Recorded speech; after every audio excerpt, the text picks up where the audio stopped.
ខេត្តព្រាំងវិហារជាដែនដីខ្មែរដីនេះ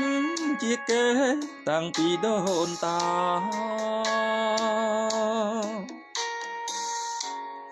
បុកពាក់បរងពិតជាអង្ចាក៏សាងសិលាដ៏ល្អប្រណិតចោលមកឆ្លៀនពីបំពៀនចង់បាន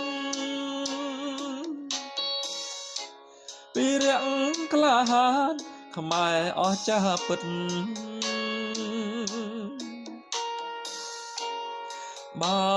ខ្មាំងចូលមកត្រូវខ្សែជីវិតទីសុខចិត្តបដូរផ្ដាច់សាច់ត្រូវចូលមកប៉ុន្មាន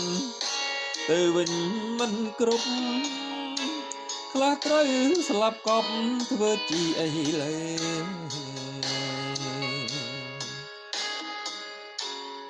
ទីហ៊ានអងអាចមិនខ្លាចសត្រូវ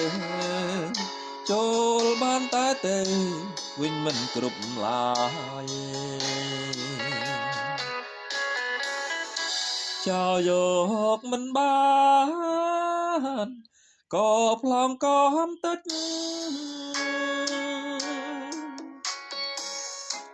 ចងចាំជានិច្ចមិនភ្លេចទេវើយ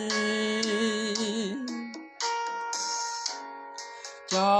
លបាញ់បំផ្លាញ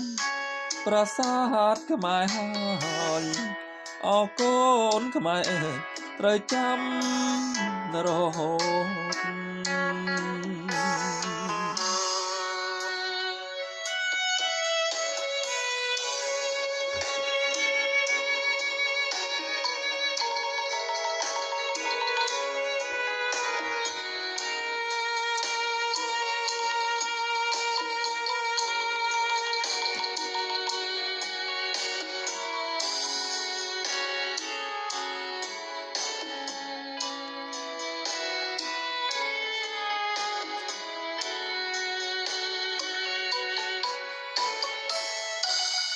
ចូ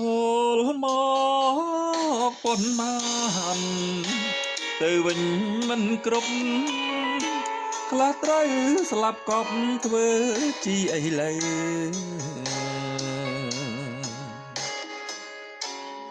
ទី